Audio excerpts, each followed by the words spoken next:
This show is brought to you in part by viewers like you who joined a Patreon or become YouTube members. Thank you. And if you could, hit the like button and subscribe if you want more Browns-focused content. All right, so after the draft, I kind of made it my task to spend this next week looking at every prospect that the Browns drafted, getting their all-22, what I can get my hands on, and not broadcast footage, but real all-22 tape. Doing a film breakdown on all of them and really getting my feelings with some information behind it about what the Browns did in the draft, to give my most informed opinion I can possibly give about the Browns draft now that I've had the actual time to watch everybody to a level enough to where I feel comfortable about understanding their game and what they bring to the table and what the Browns want them to bring to the table.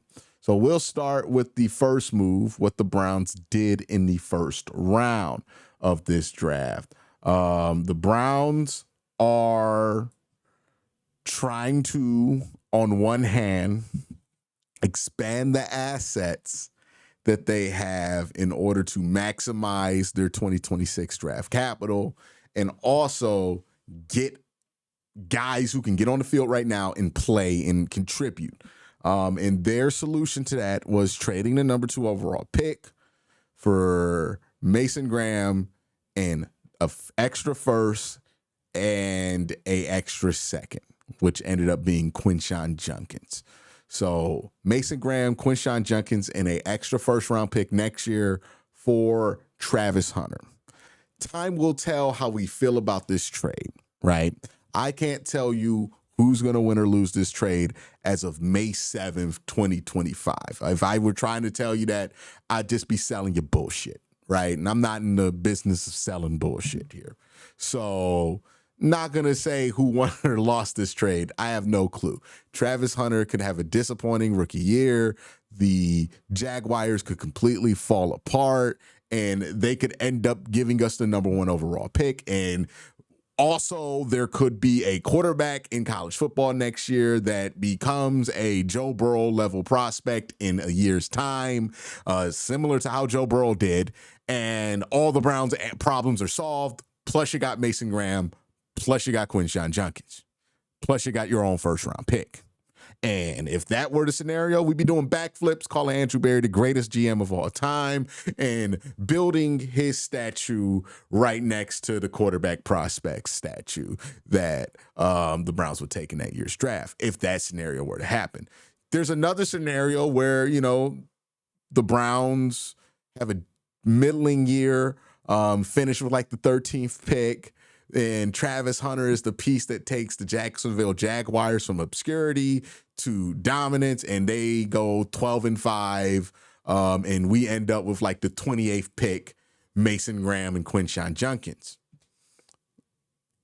That'd be a tough pill to swallow, right? So until this next season is over, I don't have a clue or an inkling how that trade's going to turn out. What I do have a clue on is what I feel about the 2 prospects that you brought in from that trade, Quincy Junkins and Mason Graham. And what I like about both of these selections is that there is a clear reason, a clear need immediately that these 2 guys feel, right? With Travis Hunter, the thought process was you're going to get somebody who's going to impact you on 3rd downs on defense and 3rd downs on offense. Well, the thinking here, if you're the Cleveland Browns, is you got the same thing with the 2 picks that you got from from the Travis Hunter trade, on top of getting an extra first-round pick, because Mason Graham is somebody you hope can impact the game significantly on 3rd down. Quincy Junkins is somebody on offense that you hope can significantly impact the game on 3rd down as well. So if you look at it that way, it kind of makes sense, right? The Browns wanted a 2-way player like Travis to make plays on both sides. You didn't get a 2-way player, but you immediately, day one, got a guy on each side of the ball that you feel like can impact the game day one on the ground or offense and defensively, right? It's not the same player. It's 2 roster spots. 2 extensions you will have to sign. So the value money-wise isn't going to be there like it would with Travis. But maybe the day one, year one impact could be similar. So I like that, right? You draft Quinshon Judkins because you need to get ahead of the sticks. The Browns were the last 2 years the league leader in negative yard runs. They would very much like to not be that anymore. They think Quinshon is somebody who's going to get downhill and avoid being tackled behind the line of scrimmage and get you positive yards when you run the football. I think the Browns are switching to more of a gap scheme than a wide zone scheme, which makes some of the vision issues that you have with somebody like Quinshon a little bit lesser. I tend to be on the side that doesn't think Quinn's vision issues are as bad as people make them out to be. But that all being said, he's really hard to tackle and he's super athletic. And I think that's going to account for a lot of making up for his lack of vision, much like it did for like Kareem Hunt, right? Where Kareem Hunt didn't have great vision, but it didn't really matter for most of his career because he was super hard to tackle. He ran really hard. I mean, you even see it now with Kareem Hunt in his Renaissance Chiefs run, and even in his later years in the Browns, that ended up making up for a lot with him. So you can have great vision, but if you're really hard to tackle, you're really hard to tackle, and that means you're going to get yards as a running back. Mason Graham is somebody who's going to be able to get downhill penetration. I mean, the Jim Schwartz defense, it is something that will always be said because it's true. A Jim Schwartz defense is only as good as his defensive line, and the Browns have invested heavily in that defensive line, so I can't fault the logic behind that. So, no, you didn't take Travis. Yes, I would be happy if you would have just took Travis there. But for all the possibilities that could have played out for not taking him, this is a fine enough scenario to where I'm not going to sit here and bitch and moan about not taking Travis Hunter unless like he becomes like an all-pro player on both sides of the ball, completely changes the league and truly becomes the NFL Shohei Ohtani. Then, you know, you end up in a predicament, right? But if that does not happen with him, the Browns should be in good position to come out.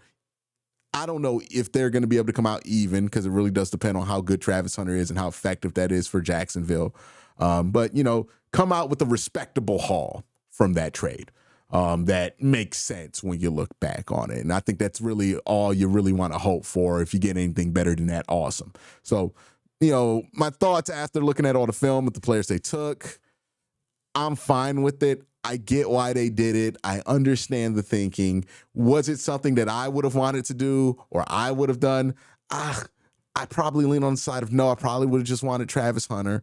But, you know, my ego doesn't get to run the Browns, right? Like, it's just my opinion at the end of the day. Just because the Browns didn't want to do what I wanted to do doesn't mean I get to shit on them for doing something differently, as long as I can understand why it is that they're doing what they're doing. If this was all logicless, then I would shit on it, but it's not. So I'll give them a little bit of grace there, even though it's something I disagree with. But that's what they did day one. Day two, outside of drafting Quinshon, they drafted Harold Fannin Jr. Love that pick. Watching the film on him makes me like the pick even more. I think he's a perfect pair with David Njoku and a perfect pair for an offense that doesn't have very many wide receivers. He can be a pseudo slot guy, somebody you can run some very basic concepts, right? He could be the underneath route in drive. He can be a mesh route in mesh rail, which you're going to probably run a ton of, right?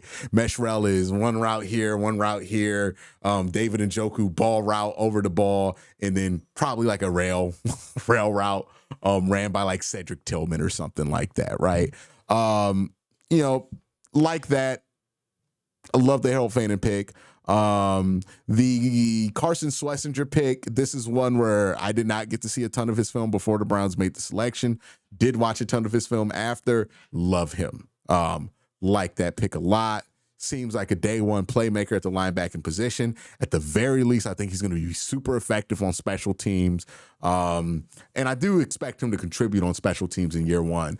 Because the Browns do kind of slow play their linebackers a lot. So maybe he doesn't play Mike year one, but he'll be effective for the Cleveland Browns year one. Really like the pick there. I think he's going to be effective for the team. So those are the day 2 picks. Oh yeah, Dylan Gabriel. Lots been said about this one.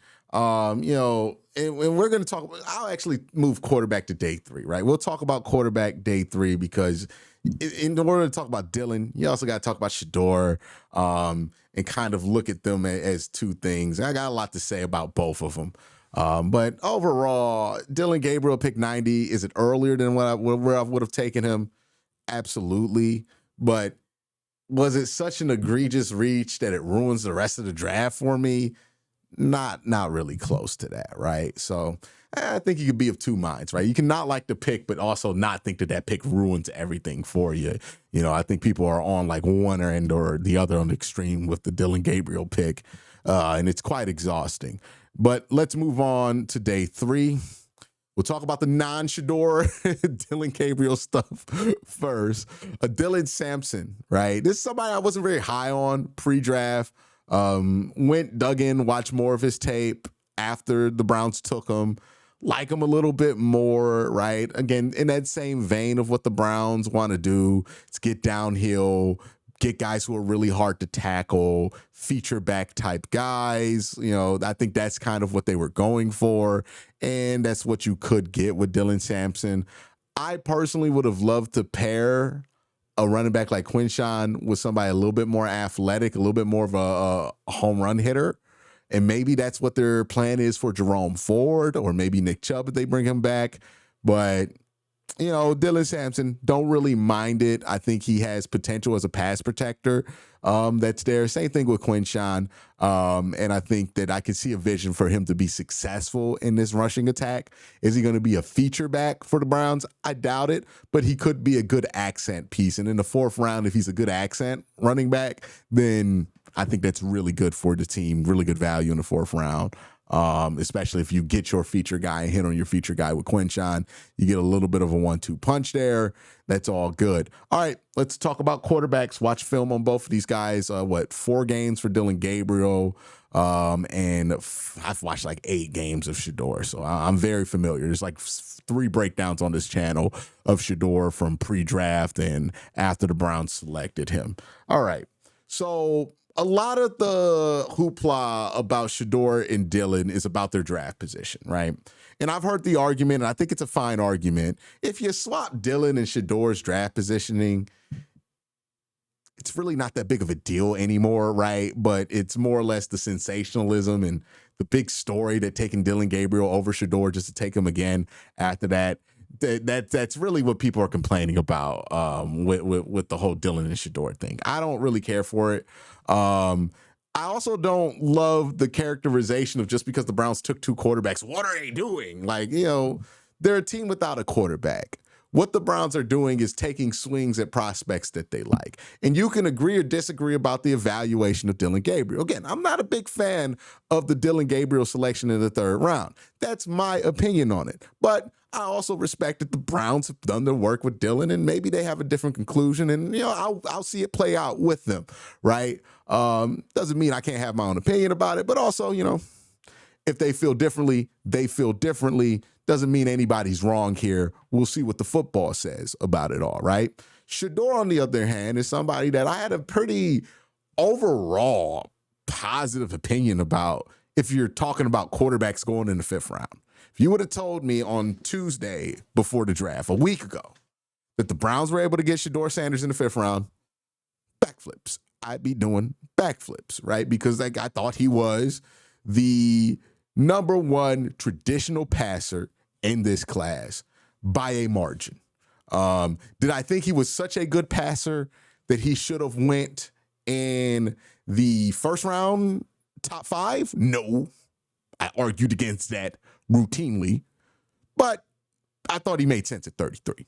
So getting him in the 5th round, I'm thrilled with that. I think he has a lot of upside, has some stuff he needs to fix, is not perfect. You do wonder, I don't think it's going to be much of a concern if Shedeur's not any good, what his burden is and the Shedeur and the Sanders family stuff, I think that stuff only matters if Shedeur plays well, right? If Shedeur is a really good quarterback or a starting level quarterback for you, then you have to worry about all that other stuff. But right now, it's kind of irrelevant, right? Until he proves himself as a starter, he's a 5th round pick, and you don't have to worry about all that stuff with the 5th round pick. So I'm not even really factoring much of the Sanders family stuff. I know other people will bring that kind of stuff into it.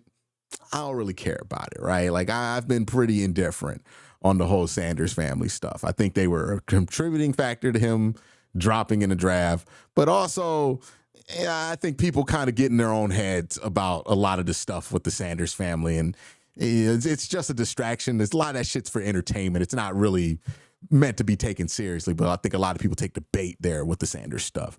Dillon Gabriel, on the other hand, right, he has stuff to like as a quarterback prospect, right? And he's kind of gotten the short end of the stick because he's the guy everybody points to as to why it's unfair that Shedeur fell. And that's a rough place to be at, right? Especially when the dude's on your team and this is the main guy that they're using to kind of like tear you down. And I get why Dillon Gabriel fans are a bit sensitive about that. There is stuff Dillon does well, right? He does push the ball downfield well for a guy who is not the biggest in the world. He's able to be very strong. 5 years of college football, he's been a plus 90 PFF graded deep ball thrower all 5 of those years. Now, he's played in a bunch of different offenses, but I think that's kind of part of the problem with an evaluation of Dillon Gabriel. We're talking about Josh Heupel in UCF, which is like the #1 most gimmicky BS offense in college football. Then you go to the Lincoln Riley offense, which is not much different. And then he plays in Oregon's offense, which is just, again, a very gimmicky offense, right? Like, I would have loved to see what Dillon looks like in a less gimmicky, more straight up, NFL adjacent offense, and he never played in one, as much college football as he played.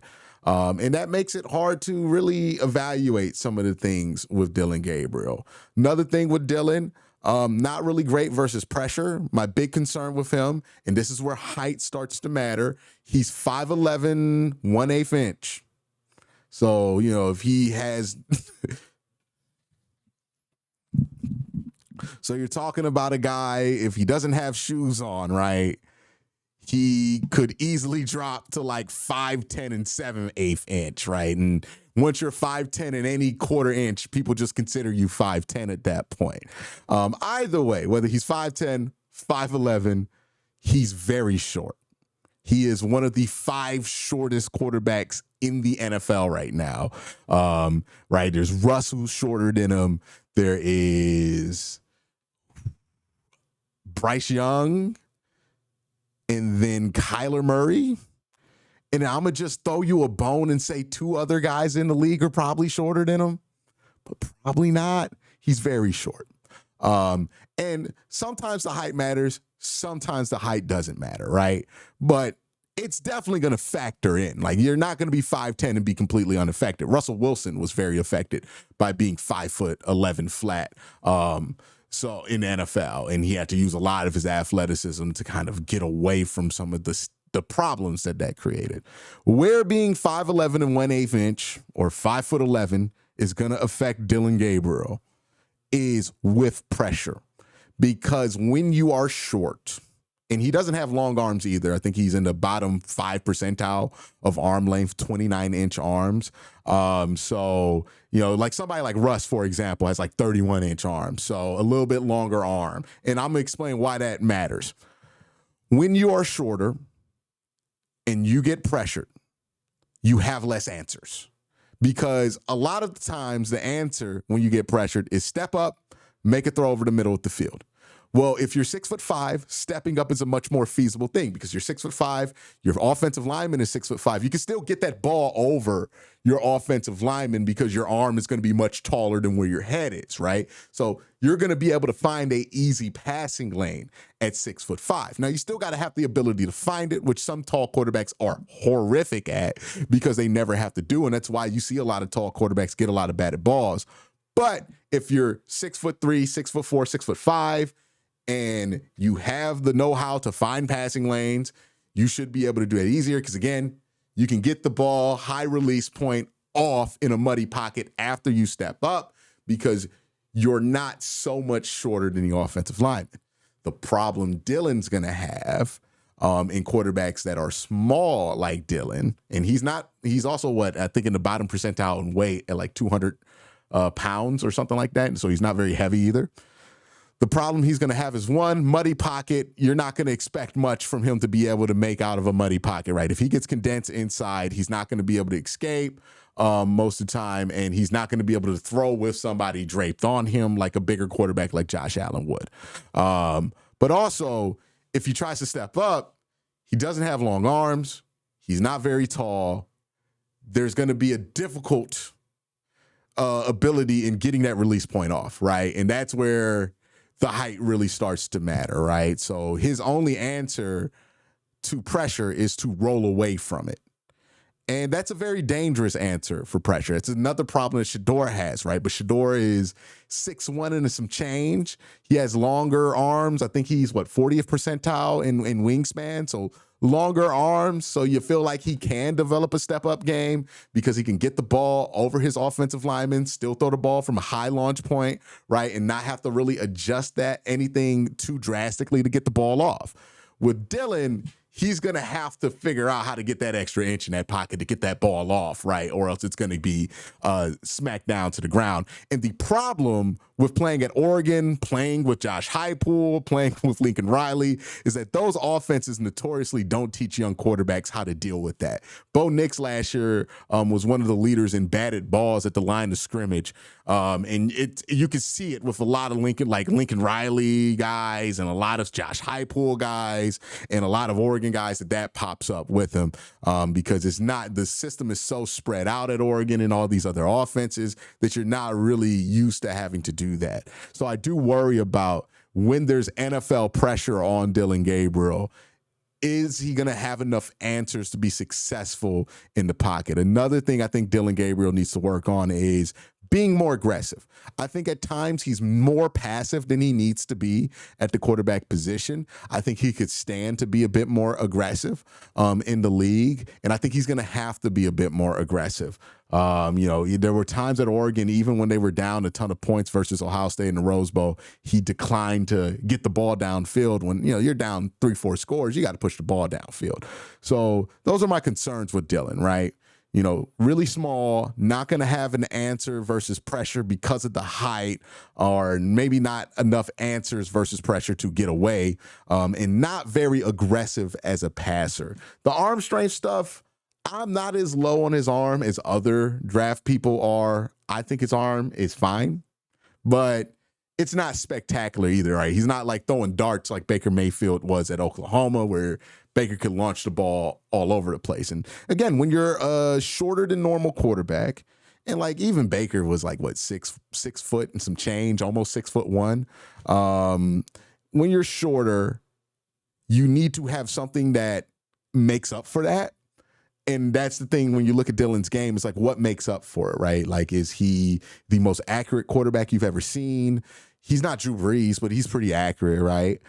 Is he the most athletic quarterback you've ever seen? He's not Russ coming out of college. He's not Kyler Murray, but he's a good athlete, right?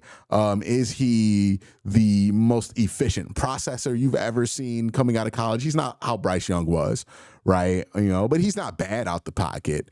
And that leads me to believe, okay, I think there's a world where Dillon can be a fine enough backup to, low-level starter in the league. So maybe sit in that same realm that a Gardner Minshew sits in, where he could start for you if you don't have a quarterback. But he's also going to primarily be a backup for any contending team that he would ever sign to.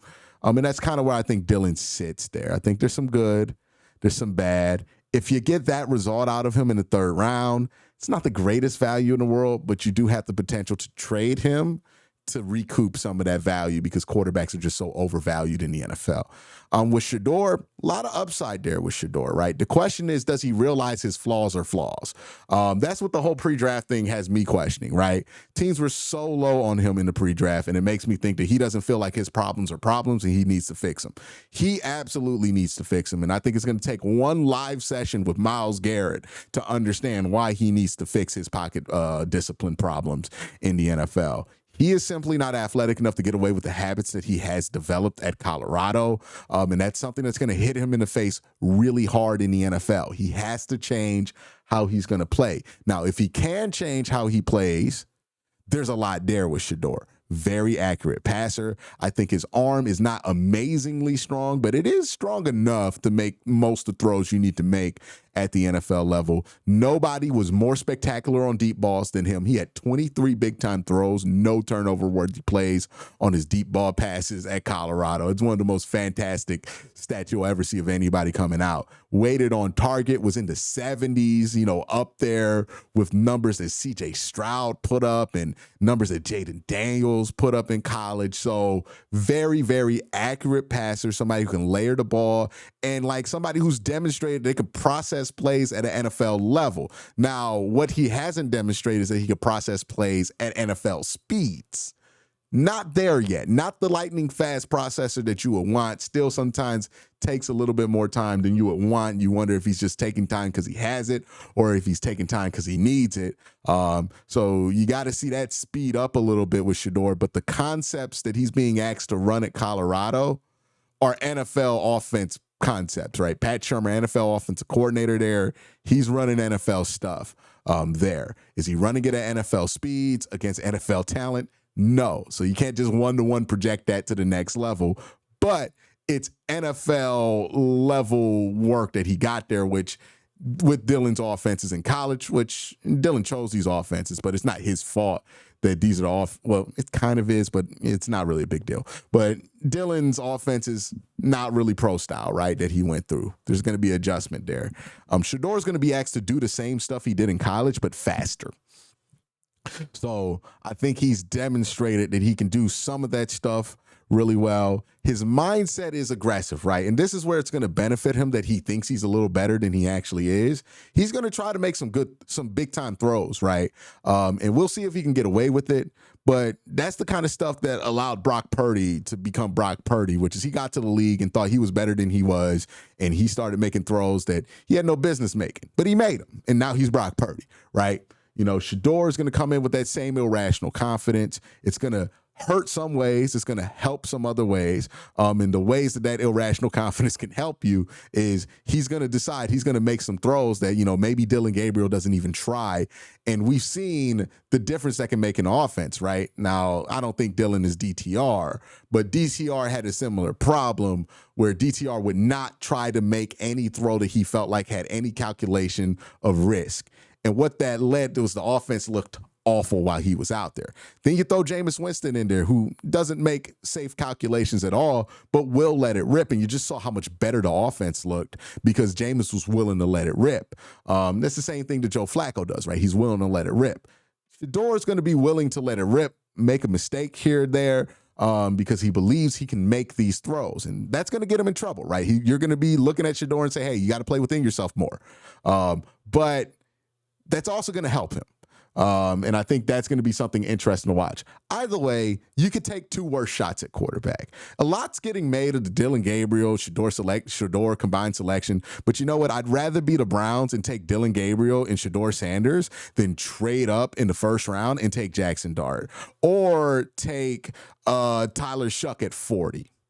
I'd rather be the Browns, right? For as much as people are shitting on the Browns and acting like the Browns have made this horrific decision because they dare to draft two quarterbacks when they don't have a quarterback, when everybody's been jumping down the Browns' back about not having a quarterback. The fact that we're getting shit for drafting two quarterbacks is crazy to me, when teams should be getting shit for overdrafting somebody at 40 and probably overdrafting somebody in the first round and maybe even overdrafting somebody number one overall, right? But we just don't criticize those decisions. But if the Browns do something, we find a way to criticize it. I like that the Browns drafted 2 quarterbacks. If Dylan Gabriel's not your cup of tea, then you can be somebody who votes for Shedeur Sanders. If Shedeur Sanders is not your cup of tea, then you have Dylan Gabriel. What's the problem in having both options available to you? Was the quarterback position in Cleveland so sacred that we couldn't bring in 2 guys to possibly compete for the job? Like, seriously. And then what's the downside, right? The Browns have a quarterback competition. They're not very good this year. They get an early pick next year, and they get to draft a quarterback that they really like. Like, I don't see the reason why this selection has gotten so much snark from people. I think it's fine, right? No, they did not mean to end up here. No, they did not intend to draft Shedeur going into day 3 of the draft, but they did, and I'm fine. I like it. I like how it ended up. So we'll see what it looks like. But overall, after looking at all the film, I like the Browns draft.